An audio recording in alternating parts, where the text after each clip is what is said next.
بسم الله والحمد لله والصلاة والسلام على رسول الله وعلى آله وصحبه أجمعين وبعد. On continue la lecture du livre de Cheikh Abd al-Muhsin Abd al-Razzaq ibn Abd al-Muhsin al-Abbad qui traite de l'explication des noms d'Allah Azza wa Jal et qui porte pour titre Fiqh al-Asma al-Husna, la compréhension des plus beaux noms d'Allah Azza wa Jal, les noms d'Allah Azza wa Jal qui sont tous magnifiques et qui ont toutes cette caractéristique d'être les plus beaux noms qui soient. On voit aujourd'hui les deux noms d'Allah subhanahu wa ta'ala, Al-Ghalib, Al-Nasir. Al-Ghalib qui est traduit par Al-Ghalib, donc le victorieux, et Al-Nasir qui est traduit à la base par le secoureur. Cheikh explique que le nom Al-Ghalib apparaît une fois dans le Coran, dans la parole d'Allah Azza wa Jal, Wallahu ghalibun ala amrihi walakinna akthara an-nasi la ya'lamun. Dans Surat Yusuf, la Surat 12, verset 21, Allah Azza wa Jal dit dans le sens du verset et Allah sera, selon la traduction qu'on vient de voir, victorieux dans son affaire. Allah est victorieux dans son affaire, mais la plupart des gens ne savent pas. Donc ici la traduction dans le Coran, dans la traduction du Coran que nous avons devant nous, c'est et Allah accomplit toujours son commandement. Ghalibun ala amrihi. Donc Allah accomplit toujours son commandement. Et le Cheikh explique que le nom An-Nasir apparaît dans le Coran en 4 endroits. La parole d'Allah Azza wa Jal, fa'lamu anna Allah mawlakum ni'ma al-mawla wa ni'ma an-nasir.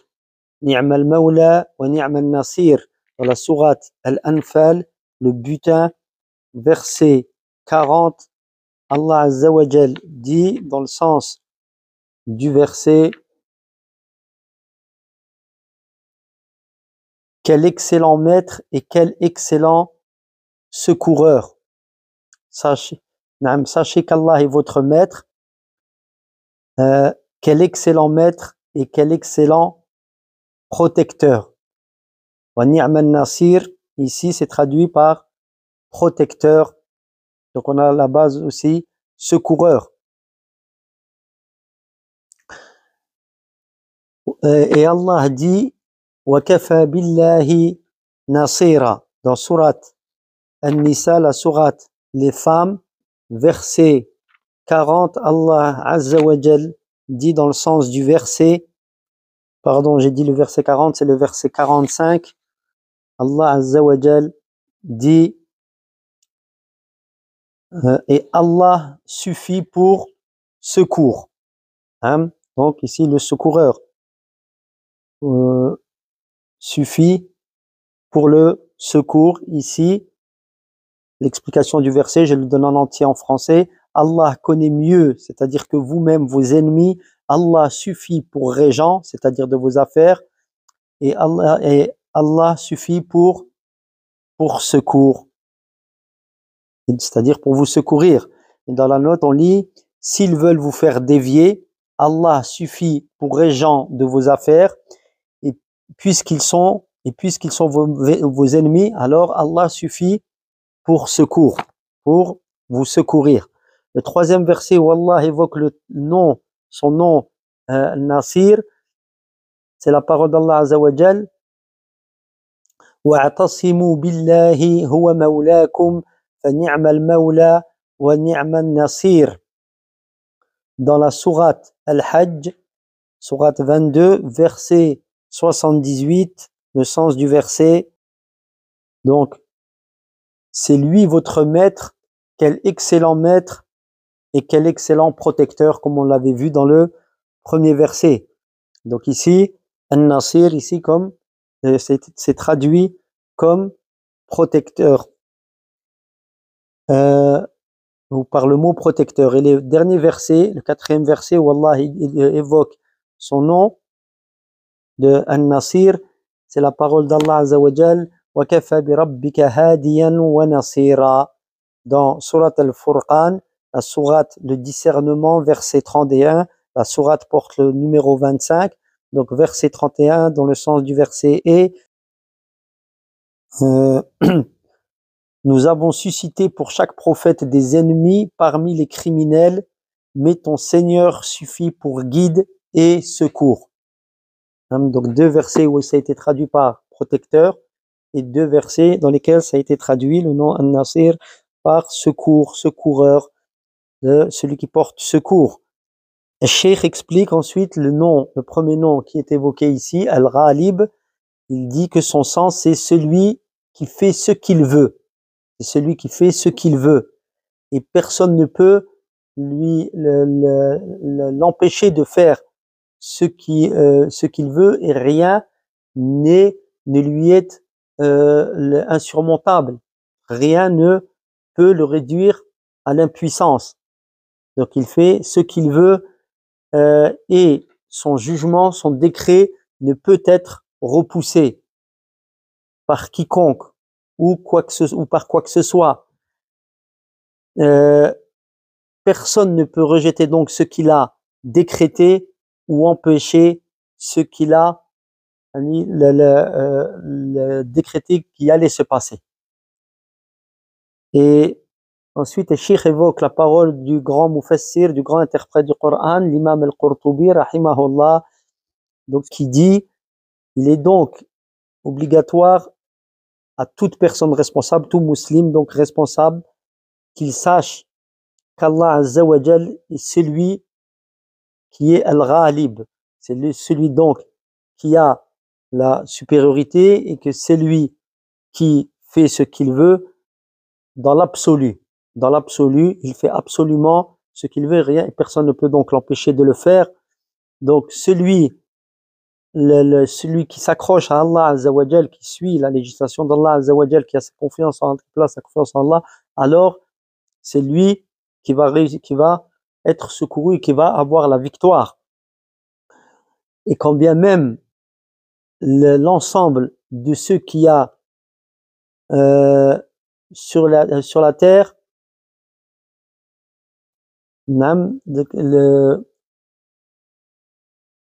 quand bien même l'ensemble de ceux qui sont sur la, donc ici dans la traduction j'ai peur de faire une erreur, donc je la donne en arabe, walau anna jami'a man fil ardi talib, donc ici je n'arriverai pas à la traduire, donc je la laisse. Donc Allah Azza wa Jal dit, donc Allah a décrété kataballahu la aghlibanna ana wa rusuli, donc Allah Azza wa Jal a décrété que je serai victorieux ainsi que mes messagers, messagers. Ensuite, il dit, l'imam al-Qurtubi est celui qui se détourne d'Allah, le Très-Haut, et qui essaye de s'accrocher, c'est-à-dire de rechercher de l'aide auprès d'autrui, alors il va lui subir la défaite et ne pourra pas réussir dans son entreprise. Donc, et il va donc tomber dans les pièges de Shaitan. Donc ça c'est la parole de l'imam al-Qurtubi. Ensuite, le Cheikh explique que An-Nasir, donc le nom ici qu'on a vu sous deux formes, donc celui qui porte secours et celui qui est protecteur, Nasir. Donc il dit son sens, là c'est Cheikh Abdel Razak al-Badr qui parle. Il dit c'est celui qui prend la responsabilité et l'engagement d'aider ses serviteurs. Donc il va les secourir et les soutenir, qui donc c'est ses alliés, ses proches, ses élus, et qui va les défendre. et qui va les secourir. Et ce secours ne peut en réalité provenir que d'Allah Azza wa Jal et ne peut se concrétiser que par son bienfait. Donc le secouru, c'est celui réellement, le vrai secouru, c'est celui qu'Allah a secouru. Car il n'y a pas de secoureur véritable pour les serviteurs si ce n'est Allah Azza wa Jal. Et il n'y a pas de... Personne ne peut les protéger si ce n'est lui. Allah dit dans le Coran وَمَا النَّصْرُ إِلَّا مِنْ عِنْدِ اللَّهِ الْعَزِيزِ الْحَكِيمِ. Dans sourate Ali Imran, la sourate 3, dans le verset 126, donc le sens du verset, Allah dit mais la victoire ne vient que d'Allah, le puissant, le sage. وَمَا النَّصْرُ إِلَّا مِنْ عِنْدِ اللَّهِ الْعَزِيزِ الْحَكِيمِ. Donc ici, pour bien montrer que le secours ne vient que d'Allah Azza wa Jal. Et Allah dit également إن ينصركم الله فلا غالب لكم وإن يخذلكم فمن ذا الذي ينصركم من بعده. Toujours dans la sourate Ali Imran, dans le verset 160, si Allah vous secourt, nul ne pourra vous vaincre. Et s'il vous abandonne, qui pourra vous secourir après cela? C'est en Allah seul que les croyants doivent placer leur confiance. Encore une fois, le secours vient d'Allah unique. Et Allah dit أَمَّنْ هَذَا الَّذِي هُوَ جُنْدٌ لَكُمْ يَنْصُرُكُمْ مِنْ دُونِ الرَّحْمَنِ. Donc dans sourate Al-Mulk, sourate 67, le verset 20, donc le sens du verset, Allah Azza wa Jal dit qui saurait constituer une force capable, qui saurait constituer une force capable de vous protéger du miséricordieux, c'est-à-dire s'il veut vous châtier. Les mécréants ne vivent que dans l'illusion. C'est-à-dire, on peut lire ici qu'ils sont trompés par les démons qui leur font croire qu'il n'y a ni jugement ni châtiment. C'est une parole de l'imam Al-Qurtubi. Et dans la sourate Al-Baqarah, Allah Azza wa Jal dit وَمَا لَكُمْ مِنْ دُونِهِ مِنْ وَلِيٍّ وَلَا نَصِيرٍ. Donc le sens du verset, et vous n'avez pas en dehors d'Allah, pardon, j'ai dit min dunihi, وَمَا لَكُمْ مِنْ دُونِ اللَّهِ مِنْ وَلِيٍّ وَلَا نَصِيرٍ. Et vous n'avez pas en dehors d'Allah de protecteur ni de secoureur. Et dans sourate Ar-Rum, verset 47, la sourate 30, verset 47, Allah dit وَكَانَ حَقًّا عَلَيْنَا نَصْرُ الْمُؤْمِنِينَ. Donc dans le sens du verset, le verset 47, et il est de notre devoir de secourir les croyants. Donc il dit, dans la note ici, c'est là une consolation qu'Allah adresse au prophète sallallahu alayhi wa sallam. Même s'il est démenti par nombre d'hommes et de membres de son peuple, les messagers précédents ont également été démentis par leur peuple, malgré ce qu'ils leur ont apporté comme preuve claire. Allah a châtié ceux qui les démentaient et s'opposaient à eux, et il s'est imposé par munificence et grâce de sauver ceux qui croyaient en eux et s'opposaient à eux.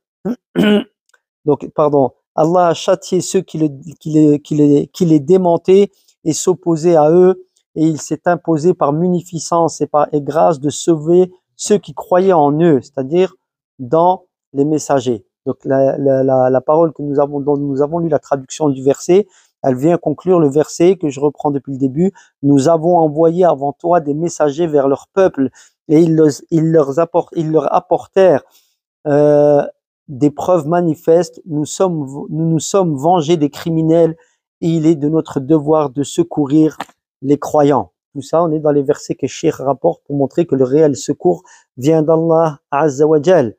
Ensuite, le Cheikh explique que Allah a évoqué qu'il soit glorifié, exalté dans plusieurs endroits du Coran, son bienfait sur ses prophètes et sur ses serviteurs élus, protégés.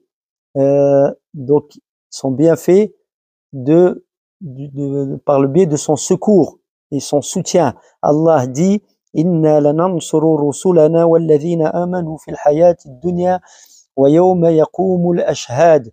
Donc le sens du verset dans sourate Ghafir, la sourate 40, verset 51, nous aiderons très certainement, nous porterons secours à nos messagers, à ceux qui auront cru dans ce bas monde. Et le jour où les témoins se lèveront, c'est-à-dire au jour de la résurrection. Et Allah dit, لَقَدْ نَصَرَكُمُ اللَّهُ فِي مَوَاطِنَ كَثِيرَةٍ dans sourate At-Tawbah, la sourate du repentir, la sourate 9, verset 25, Allah vous a certes secouru dans différents moments. Et Allah dit, وَلَقَدْ مَنَنَّا عَلَى مُوسَى وَهَارُونَ وَنَجَّيْنَاهُمَا وَقَوْمَهُمَا مِنَ الْكَرْبِ الْعَظِيمِ وَنَصَرْنَاهُمْ فَكَانُوا هُمُ الْغَالِبِينَ. Dans le sens des versets, dans la sourate As-Saffat, les rangées, sourate 37, versets 114 à 116, les sens des versets sont, et nous avons certes accordé un bienfait à Moussa et à Haroun, et nous les avons sauvés ainsi que leur peuple de la grande épreuve, et nous les avons secourus, et ils ont été eux les victorieux. Ils ont alors été victorieux. Et Cheikh explique, et Allah nous informe qu'il ne demande le secours que de lui, donc ses serviteurs alliés, et là il ne s'oriente pour l'obtenir ce secours que vers lui. Pour obtenir le secours, il ne s'oriente que vers lui. Donc comme dans la dua de Nuh alayhi salam dans le Coran, qala rabbi nsurni bima kadhaboun, dans surat al-Mu'minun, surat 23, verset 26, la sourate les croyants. Donc Nuh, il dit à Allah, il s'adresse à Allah en disant, Seigneur, il dit, Nuh, Seigneur, secours-moi, aide-moi au sujet de ceux qu'ils ont traités de mensonges, car ils m'ont traité de menteurs. Et dans l'invocation de Lot, alayhi salam, le prophète Lot, dans la sourate Al-Ankabut, sourate 29, sourate l'araignée, verset 30, il dit, Seigneur, aide-moi contre le peuple, contre les fauteurs de troubles, donc ceux qui démentent les messagers. Et dans l'invocation de notre prophète Mohammed sallallahu alayhi wa sallam, et des croyants, ils disent Anta maulana fansurna ala al-qawmil kafirin. Tu es toi, ô Seigneur, notre protecteur. Secours-nous donc, aide-nous donc contre les peuples, les gens mécréants. C'est dans Surat Al-Baqarah, la Surat 2, verset 286.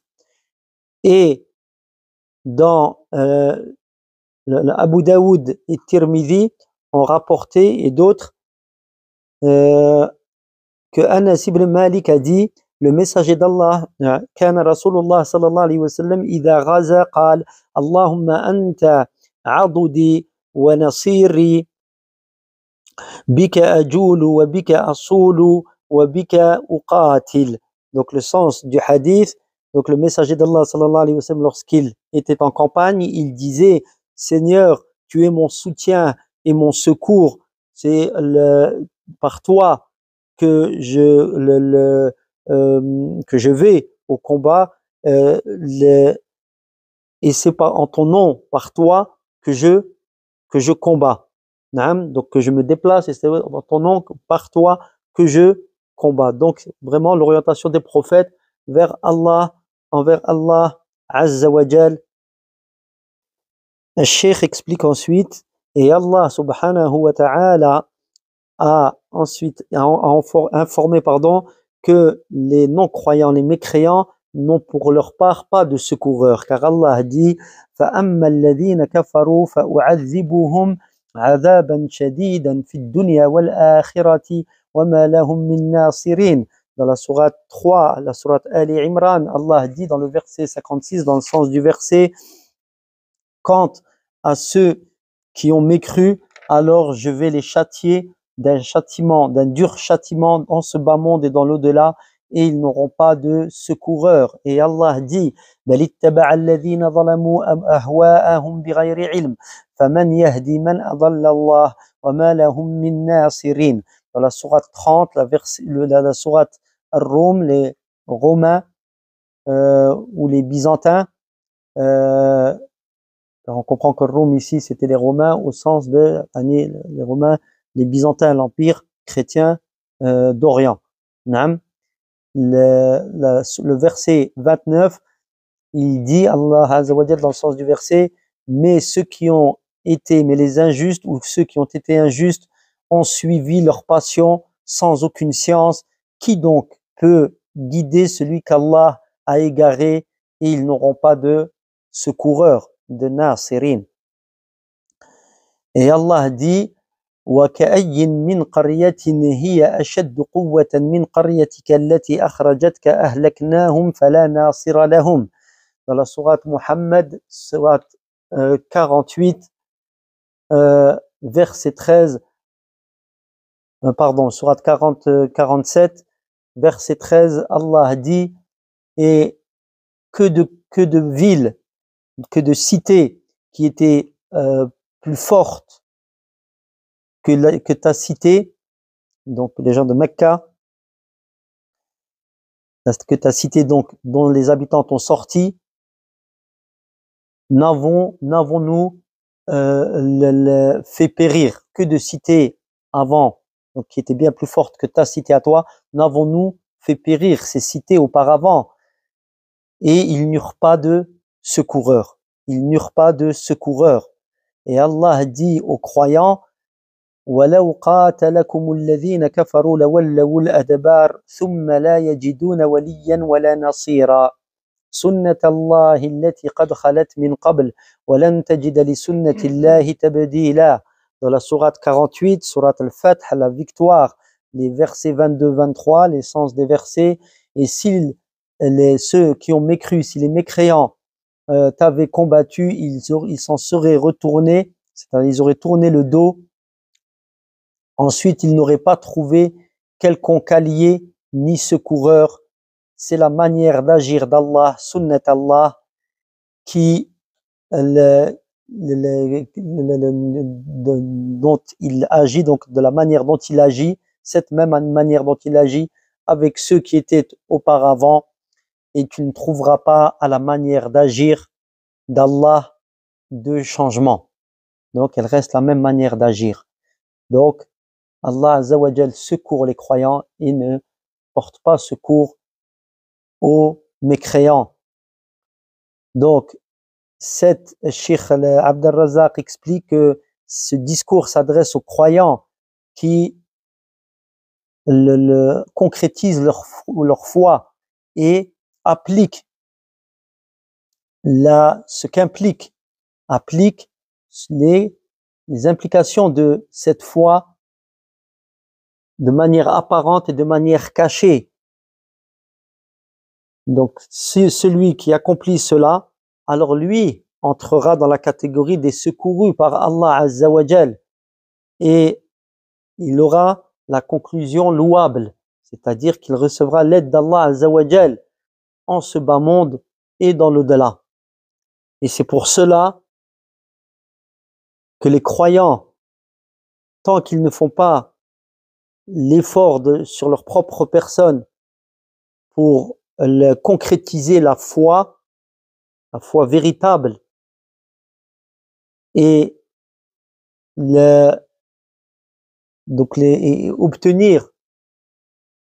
afin d'obtenir le secours d'Allah Azza wa Jal contre les ennemis, alors le secours d'Allah ne pourra s'appliquer à eux. Il nous faut faire des efforts sur nous et des efforts afin d'obtenir le secours d'Allah Azza wa Jal contre les ennemis. Donc, il dit au contraire, les ennemis leurs ennemis auront eux le dessus sur les croyants à cause de leur péché et de leur diminution. Fait que ils savent où est la vérité, mais ils ne l'appliquent pas, ils ne veulent pas suivre. Ce n'est pas juste une affaire de prétention. L'affaire, elle réside dans l'application de ce qu'Allah Azza wa Jal veut de nous. Il dit, Cheikh ensuite, Cheikh al-Islam ibn Taymiyyah rahimahullah explique donc le fait que les mécréants aient le dessus sur les croyants n'a pour cause, est en fait, ça n'est qu'à cause des fautes des soumis, des péchés des soumis. Ces péchés qui impliquent une diminution de foi, une foi faible, puis lorsqu'ils se repentent, alors leur foi, elle se complète, donc, et Allah Azza wa Jal les secourt.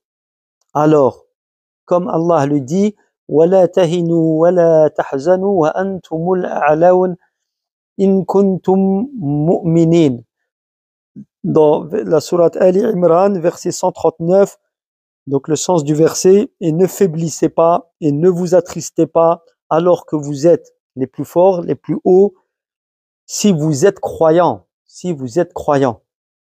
Et Allah dit,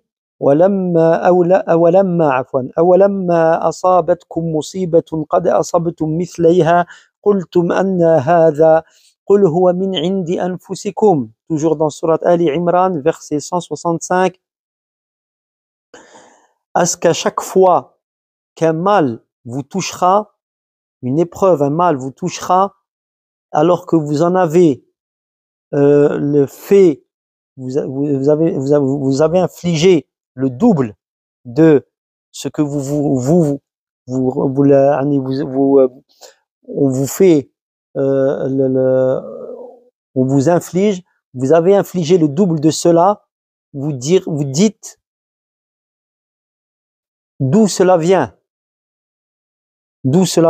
c'est-à-dire ce mal qui nous touche, comme si vous ne l'aviez pas mérité. Qul, dis, ô messager d'Allah, huwa min indi anfusikum, cela vient de vous-même, c'est-à-dire les fautes que vous avez commises, d'accord? Non pas, nous ne l'avons pas mérité, bien sûr, les sahaba radiyallahu anhum ne disent pas ça, mais disent d'où cela vient, une interrogation, cela provient, d'où cela provient-il? Donc, le Cheikh explique, donc c'est la fin de citation de Cheikh al-Islam. Ensuite, Cheikh Abdel Razak al-Badari explique, donc les serviteurs ont besoin du secours d'Allah pour vaincre les ennemis apparents. Pour que ce secours leur vienne, il faut qu'ils combattent l'ennemi intérieur. Pour réussir à avoir le dessus sur l'ennemi apparent, extérieur, il faut qu'ils fassent l'effort sur l'ennemi intérieur, c'est-à-dire leur propre personne qui les incite au mal. Et les démons, tant qu'ils n'auront pas combattu et n'auront pas eu le dessus sur leur ennemi intérieur, cet ennemi, alors il n'y aura pas de secours, comprenons, sur l'ennemi extérieur. Ensuite, il ramène une parole d'Ibn al-Qayyim rahimahullah, donc dans son exposé de la parole d'Allah Azza wa Jal, avec son explication, lorsqu'Allah a dit وَالَّذِينَ جَاهَدُوا فِينَا لَنَهْدِيَنَّهُمْ سُبُلَنَا وَإِنَّ اللَّهَ لَمَعَ الْمُحْسِنِينَ. Donc la parole d'Allah dans le sens du verset dans la sourate Al-Ankabut, l'araignée, sourate 29, verset 69. Et ceux qui combattent en nous, nous les guiderons très certainement sur nos voies. Et Allah est avec les bienfaisants. Donc, Ibn al-Qayyim, rahimahullah, explique, il dit, Allah Azza wa Jal a conditionné la guidée au combat. C'est-à-dire, ceux qui ont combattu en nous, nous les guiderons. Donc, la condition de la guidée, c'est quoi? Le combat. Donc, les gens les mieux guidés sont ceux qui combattent le plus. Donc, et le combat le plus important, d'accord, c'est le combat sur nos propres personnes. Le plus important, c'est le combat sur nos, le plus grand des combats, d'accord, il dit afradul jihad, le plus obligatoire, c'est le combat sur nos propres personnes et le combat contre les passions, le combat contre le shaitan et le combat contre ce bas monde. Ça, c'est le plus important, le plus difficile, enfin le plus, et comme il dit, le plus obligatoire. Donc, il dit, celui donc qui combat ces quatre choses, d'accord, sa propre personne, ses passions, shaitan et ce bas monde, celui qui combat ces quatre choses en Allah, alors Allah va le guider sur les voies de sa satisfaction qui mène à son paradis. Et celui qui délaisse le combat sur ces choses, contre ces choses, alors la guidée va lui échapper en proportion de ce qu'il aura délaissé de combat contre ces choses.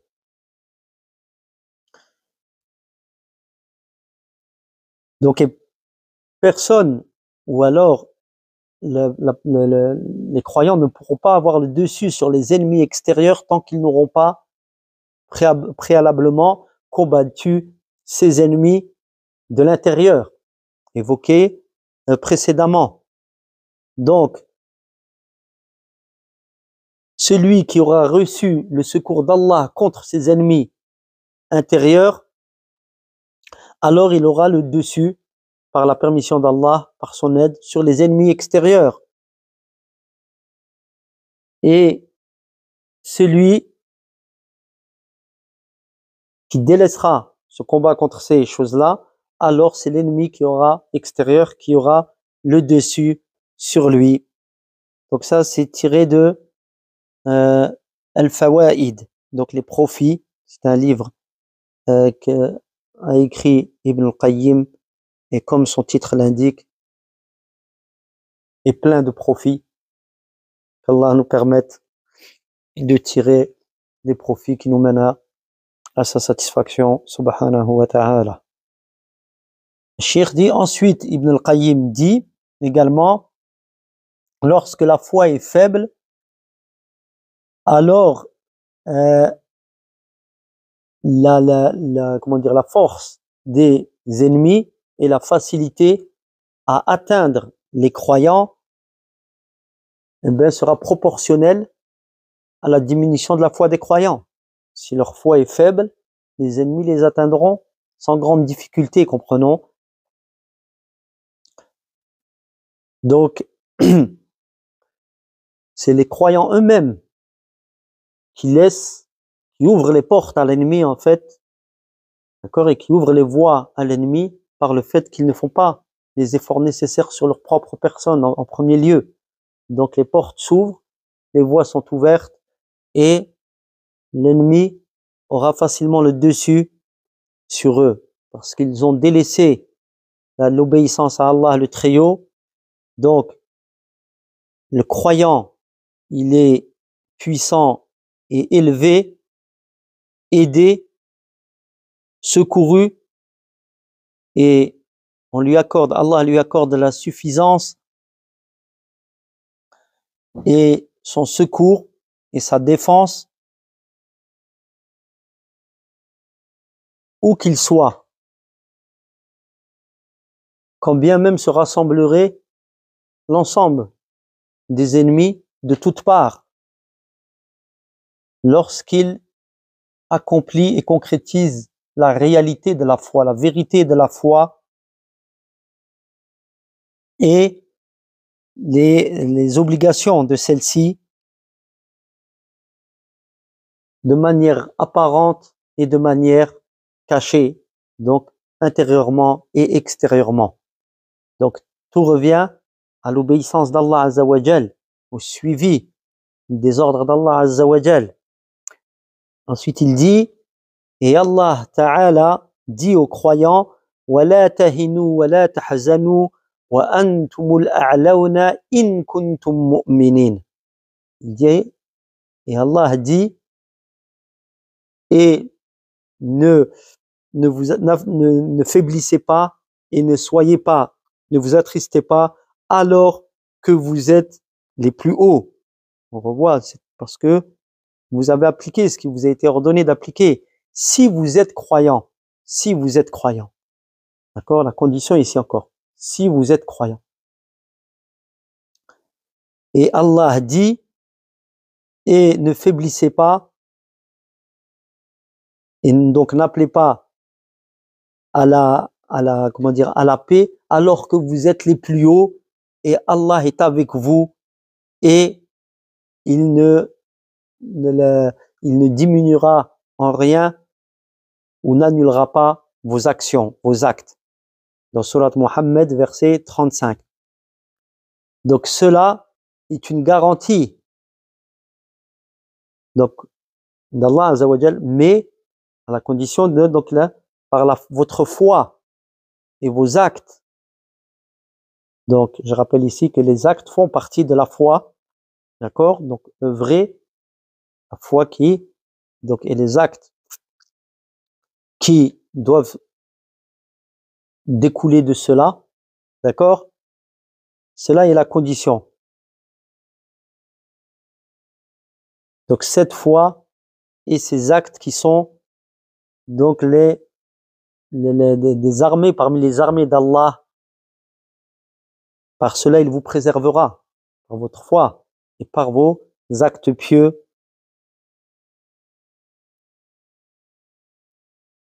Et Allah Azza wa Jal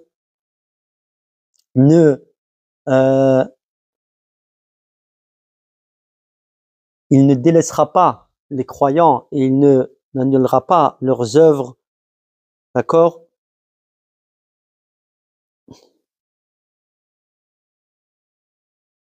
Alors que, comme les mécréants voient leurs œuvres anéanties, ou leurs œuvres, ou les œuvres des mécréants et des hypocrites sont pour leur part coupées et anéanties, car ils les appliquent pour autrui, pour autre qu'Allah Azza wa Jal. Donc, et que leurs œuvres à eux, elles ne sont pas en accord avec ce qu'il a, Allah Azza wa Jal, ce qu'il a ordonné. Donc ça, c'est pris de Irathatul Lahafan, dans encore un ouvrage de Ibn al-Qayyim rahimahullah, donc fin de citation. Et Cheikh dit, voilà, et nous demandons donc à Allah Azza wa Jal, le généreux, qu'il arrange l'affaire des croyants, des musulmans, des soumis, et qu'il les préserve du mal de leurs ennemis, et qu'il protège ou qu'il préserve la sécurité des croyants et leur foi, et qu'il bloque le mal de ceux qui ont mécru, c'est-à-dire contre les musulmans. Et c'est Allah Azza wa Jal qui est le plus dur en punition. Et on demande à Allah Azza wa Jal qu'il renforce sa religion et qu'il élève sa parole et qu'il nous porte secours contre les peuples mécréants. Et Allah Azza wa Jal est se porte garant du secours et de la préservation de celui qui s'oriente vers lui et accorde la suffisance à celui qui s'accroche à lui, le suit, c'est-à-dire dans ses ordres, suit ses ordres. Et ni'ma al-mawla wa ni'ma al-nasir, quel excellent secoureur et quel excellent, comme on l'a vu tout à l'heure, protecteur et quel excellent secoureur. Wallahu ta'ala a'lam wa sallallahu ala nabiyyina Muhammad wa ala alihi wa sahbihi ajma'in.